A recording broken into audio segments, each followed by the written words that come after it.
નમસ્કાર દર્શક મિત્રો, ચિરોતન અવાજના ડિજિટલ પ્લેટફોર્મમાં આપનું હાર્દિક સ્વાગત છે। દિવાળી પહેલા મોટો ફટાકડો ફૂટી શકે છે। આણંદ જિલ્લાને આ વખતે મંત્રી પદ મળવાની સંભાવના છે તેવું સૂત્રો દ્વારા માહિતી મળી રહી છે। ત્યારે આણંદ જિલ્લામાંથી 5 નામ સામે આવી રહ્યા છે। કયા છે નામ અને કોને મળશે પદ, તેના વિશે આપણે વિશેષ ચર્ચા કરીશું આપણા સિનિયર પત્રકાર ફ્રાન્સિસ મેકવાન સાથે। શું કહેશો ફ્રાન્સિસ કાકાના વિશે?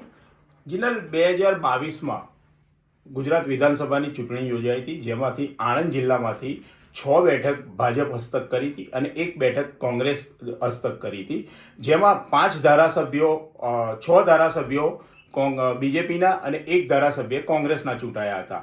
અને 2 દિવસ પહેલાં ગુજરાત રાજ્યના સીએમને તાત્કાલિક દિલ્હીનું તેડું આવ્યું હતું અને તેઓ પ્રાઇમ મિનિસ્ટર નરેન્દ્ર મોદી સાથે તેમજ કેન્દ્રના ગૃહપ્રધાન અમિત શાહ સાથે 5 કલાકની મેરેથોન મિટિંગ કરી હતી। ત્યારબાદ ગઈકાલે ભાજપના તમામ ધારાસભ્યોને એક પરિપત્ર પાઠવવામાં આવ્યો હતો કે 16 અને 17 2 દિવસ ગાંધીનગર જ હાજર રહેવાનું, ગાંધીનગર છોડવાનું નહીં, જેની આજ રોજ બપોરે 3 કલાકે કેબિનેટની મિટિંગ મળી હતી। કેબિનેટના મિટિંગ પછી નિર્ણય લેવામાં આવ્યો કે મુખ્યમંત્રી સિવાય 16 મંત્રીઓએ રાજીનામા આપી દીધા છે। વાત કરવામાં આવે જો આણંદ જિલ્લાની, તો આણંદના જે નામ બોલાય છે તેમાં અત્યારે અસમંજસની પરિસ્થિતિ છે કે કોને મંત્રી પદ મળશે કે કોને નહીં મળે।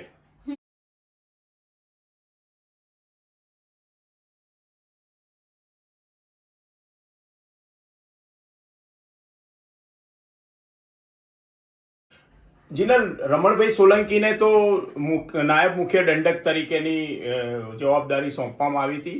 નાયબ મુખ્ય દંડક એટલે મંત્રી પદનું જ એક ભાગ કહેવાય। હવે જોવાનું એ રહ્યું છે કે ગુજરાત સરકાર એમને રિપીટ કરે છે કે નહીં, એ તો આવનારા દિવસો જ બતાવશે।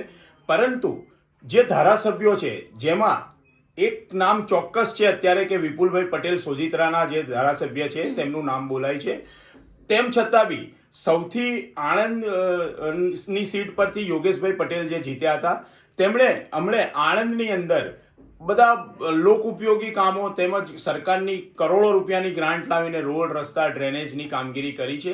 એટલે ચોક્કસ એવું બી કહી શકાય જીનલ કે કદાચ યોગેશભાઈને પણ લોટરી લાગે તો નવાઈ નહીં। હા, તો એની સાથે આપણે વાત કરીએ તો ચિરાગભાઈ પટેલ પણ બની શકે છે, કારણ કે ખંભાતમાંથી તે જીતીને આવ્યા હતા। એના વિશે શું કહેશો? જીનલ, જે ચિરાગભાઈની તું વાત કરે છે, પણ ચિરાગભાઈ મૂળ કોંગ્રેસી હતા અને કોંગ્રેસી પછી તેમણે રાજીનામું આપ્યું, પછી પેટા ચૂંટણી થઈ, તેમાં ભાજપના મેન્ડેટ આપવામાં આવ્યો અને એમની જીત થઈ। એટલે કંઈક અંશે એ એમ જ કહેવાય કે ભાઈ આ આયાતી ઉમેદવાર છે। હા, તો કોંગ્રેસ તો મને એવું લાગે છે કે લાઈક કોંગ્રેસમાંથી ભાજપમાં આવ્યા હોય ને કોંગ્રેસ વાળાના ઓછા છે ચાન્સીસ ને ભાજપ વાળાના વધારે છે। હવે ખેડા જિલ્લાની વાત કરવામાં આવે તો ખેડા જિલ્લામાંથી તમને શું લાગી રહ્યું છે? ખેડા જિલ્લામાં અત્યારે એક નામ બીજું બી ચર્ચાય છે કે જે પંકજભાઈ દેસાઈ, કે જે અગાઉ પણ નાયબ મુખ્ય દંડક તરીકે રહી ચૂક્યા છે, તેમનું પણ નામ ચર્ચાય છે। હવે જોવાનું એ રહ્યું છે કે ખેડા જિલ્લામાંથી ગુજરાત સરકાર કોના ઉપર ઢોળે છે। હા, તો તમે જોઈ શકો છો કે આણંદ જિલ્લામાંથી 5 જેટલા નામ ચર્ચાઈ રહ્યા છે, સાથે ખેડામાંથી પણ નામ ચર્ચાઈ રહ્યા છે। હવે 3 વાગે જે બેઠક હતી તે પૂર્ણ થઈ ગઈ છે। હવે જોવાનું એ રહ્યું કે આજે રાત્રે કોને કોલ આવે છે અને કાલે જે બપોર શપથ લેવાના છે તે શપથ વિધિમાં આણંદ જિલ્લામાંથી કોણ જાય છે। બસ આવી સતત અપડેટ માટે અમારા સાથે જોડાઈ રહ્યો ચિરોતન અવાજ સાથે કેમેરામેન કીર્તન સાથે જીનલ પટેલ, ચિરોતન અવાજ।